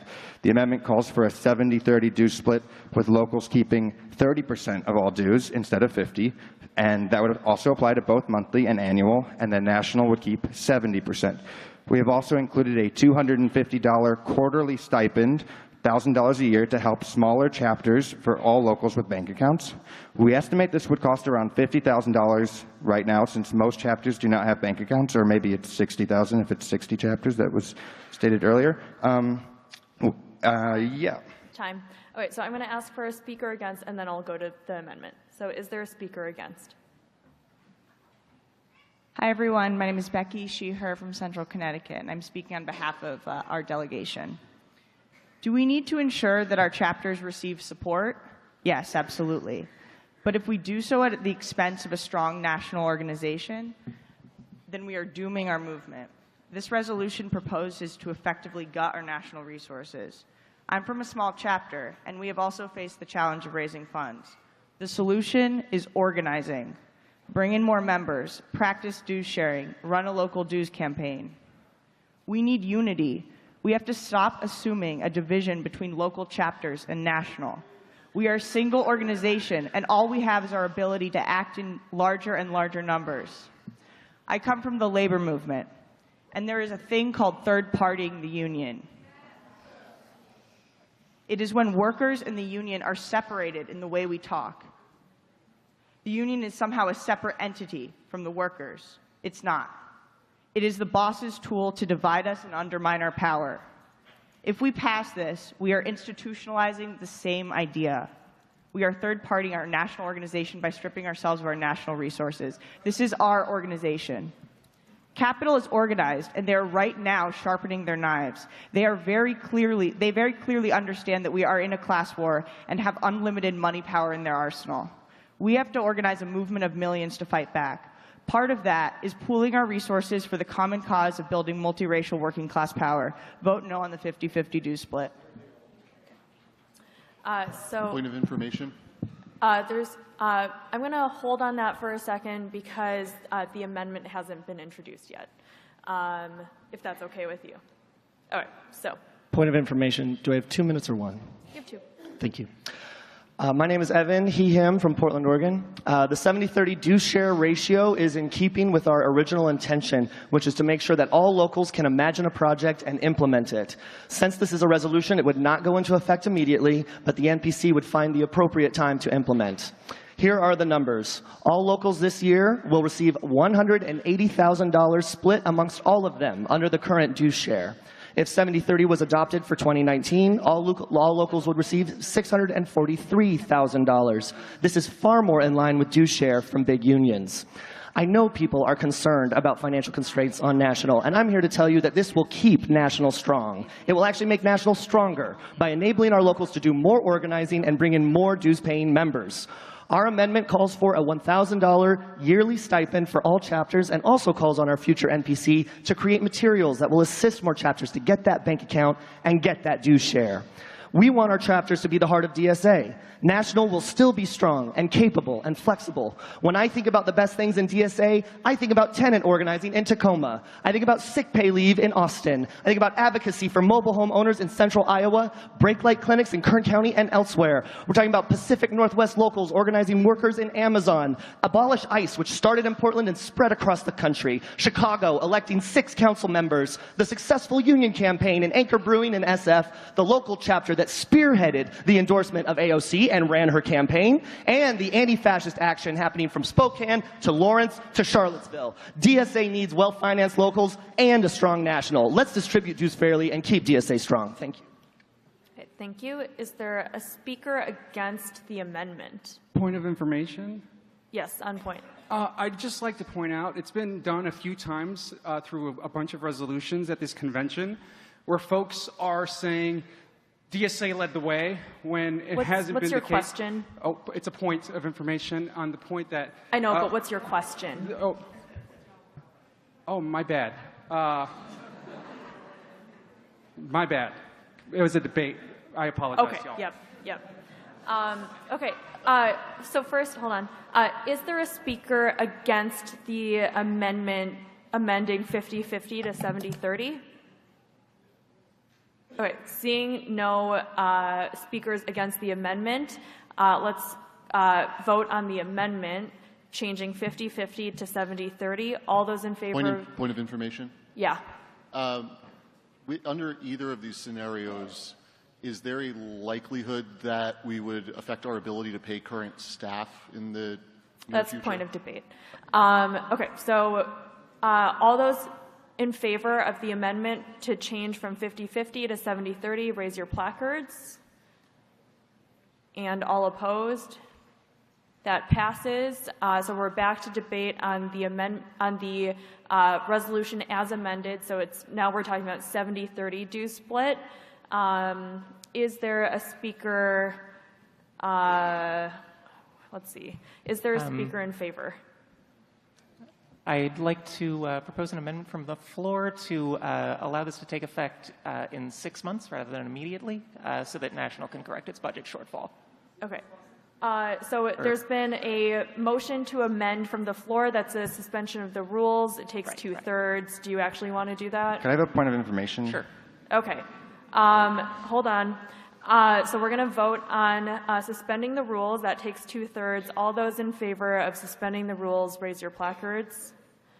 All those opposed, that fails. Okay. It doesn't, can I just answer the question as the author? There's nothing in there that says it takes effect immediately. It's the Okay, NPC. sorry. Okay, so is there a speaker for? Howdy. My name's Ava, she, her pronouns, Heart of the Valley, DSA, Corvallis, Oregon.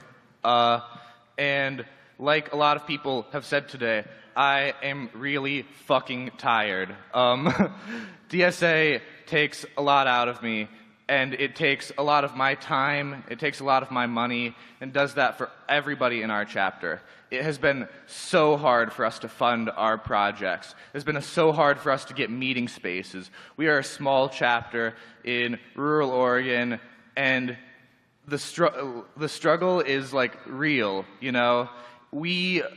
Every single day, like, we have to scrape the bottoms of our bank accounts in order to, you know, make our organization run. And something like 70/30 would help us immensely. I cannot understate that. There have been times when, like, I have been getting food from food pantries, and I have still been, like, giving my time and my money to DSA, and I have been fighting that fight, and it's so exhausting. And this would just take so much of a burden off of the backs of rural and organizers and people in small chapters. I urge you, please, please, please support 70/30. We really need this, y'all. We can't keep doing this forever. Is there a speaker against? Yes. Hi, Ambria Taylor, she, her, Chicago. I asked the body to consider the question, are the priorities and goals that we are democratically deciding in this body here today symbolic statements, or are they material commitments? Because if we are taking away nationals' ability to do all of the gargantuan tasks that we are asking of them because the stakes are so high, and because we need to choose strategically the things that we are going to pool ourselves together to fight for, why would we take away nationals' ability to do those things? We are here today deciding on these things because we have to choose what is most important to us. And we are choosing that as a body together, and I think it's undemocratic if we take away nationals' ability to carry out those things, which I do believe passing this bylaws amendment would do. I also think enshrining this in the bylaws instead of making it a policy makes it something that is harder to reverse if it's not working out. I cede the rest of my time. Thank you. Great. Okay. I call the question. I think everyone's decided. Let's move on so we have more time. Okay, so all those, there's been, yeah, it's not a bylaws amendment. Okay, all those in favor of ending debate and calling the question? All those opposed? That carries. We're going to vote on resolution number 37, which is due split 70/30. All those in favor of resolution number 37, raise your placards. All opposed? That fails. Okay, so now we're going to move into the structural amendments with CB 31. Okay, so is there online voting that is close to queued up?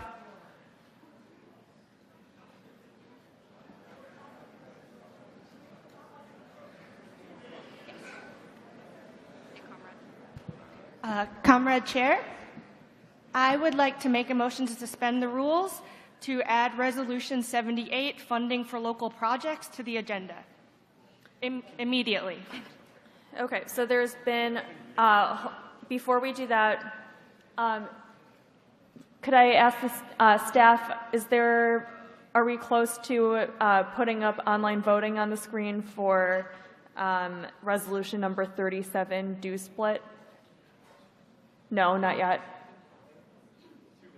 2 minutes. Okay, so in those 2 minutes, we're going to take up the motion to suspend the rules to add resolution number 78. This requires, is there a second? Second. Is there, so this requires 2/3. All those in favor of amending the agenda to add resolution 78, please raise your placards. All those opposed? That fails. Okay. Are we close to online voting? I have a motion. What's your motion? Melissa She, Her from Philly. I'd like to appeal the decision of the chair. I think that the division should be ruled dilatory. The motion clearly failed. The motion did not pass in my view. However, anyone can call for division, and we need to do it. But I think in Robert's rules, the chair is allowed to rule division dilatory if the vote clearly went one way or the other. In the convention rules we adopted, it's an enshrined right of any member of the body. Okay. Yeah, okay. Can I?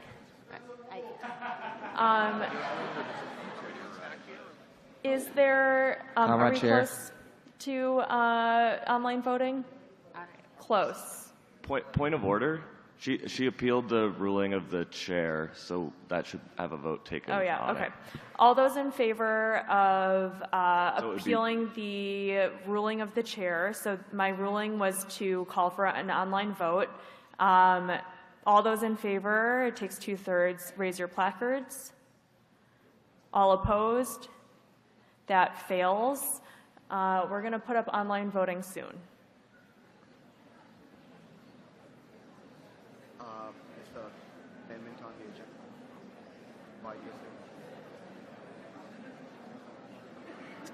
I would like to remind folks that we are going to break for lunch in 6 minutes.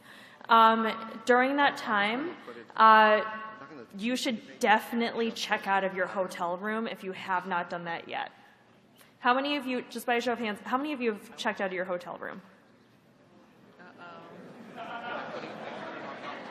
Okay. Everyone who did not raise your hand, you should definitely check out of your hotel room after you vote. So we are ready. Thank you. Hold on one sec. Can we chill out for a minute? Okay. So we're going to vote on resolution number 37, which is now DSA due split 7030. The link is bit.ly/DSA res 37. Let's because in the interest of ensuring that we can have this queued up as soon as we reconvene, please vote in the next 10 minutes by 11:05 on resolution 37. Point of information about the hotel. I went to go check out earlier, and they said that they checked me out automatically. That they will send. Well, basically, what I'm saying, they will send. If you have a receipt from the hotel in your email, you are checked out. Oh, you need to drop off your keys, is Yes. what Lauren says. Yep. Okay. Okay, so let's take, hold on, could I, okay, so let's vote by 11:05. Link is bit.ly/DSA capital R res 37. And do that by 11:05, and then we can reconvene after lunch at 12:30 to finish debate. I see a bunch of people in front of me.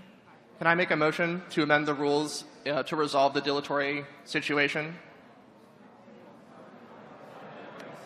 No, not to reconsider that. It's different. Sorry, can we just go with the flow? I swear it's going to be easier. We have the thing on the screen. Let's just keep it moving. This is not related to that motion. It's related to things that won't get considered during this convention, so we can talk about them democratically. Please. Okay. Could I have everyone stop leaving the room so that we can listen and potentially, if we have to vote, what is your motion? I move to amend the rules to hold electronic votes on all remaining items on the convention agenda at the end of debate blocks on Sunday using OPA vote, with the vote to be open until August 11th at 11:59 p.m. Eastern Time, with discussion to be held on the delegate section of the DSA discussion forum, because being present... Okay, yeah, go ahead. The intent is to resolve things as democratically as possible, because I know time is limited, and we've had a lot of wasted time, and we're not going to get to everything, but I think this gives us the best chance to get to everything as the convention. Okay, so there's been a motion to move everything that we don't get to OPA vote and to use the discussion boards. Is there a second? So this is definitely a suspension of the rules. This is going to take 2/3. All those in... Point of information, Brendan Davison, Kansas City, he, him, his. Is this allowed by the Constitution and bylaws? First, I believe this is out of order in Roberts because it would move convention items like completely online. The online ballot elections we're doing here have been debated in person, so it's a little different. And second, I just don't believe that we can ensure debate is actually happening if we're taking it out of the convention. That's just my ruling, but I'll leave it to Madam Chair to decide. Point of order. Hold on. Okay, so I don't think that this is in keeping with our Constitution and bylaws. I am curious what the vote is anyway. I'm going to take a vote on it. I would make a ruling and ask them to overrule you as chair. Okay.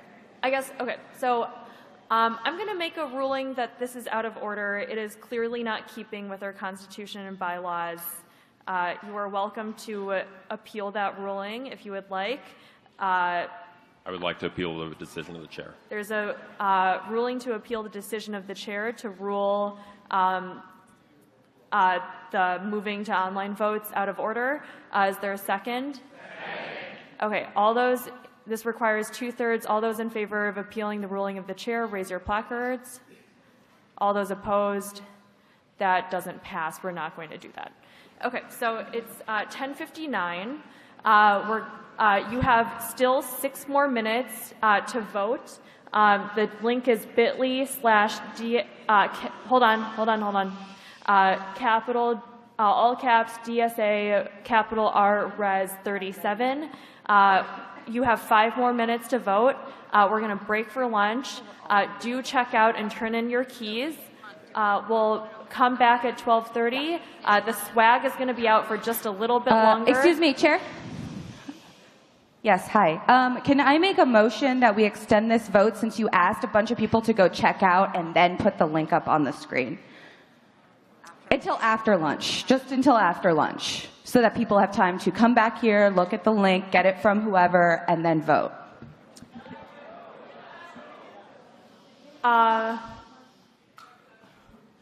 Hold on. How hard is that?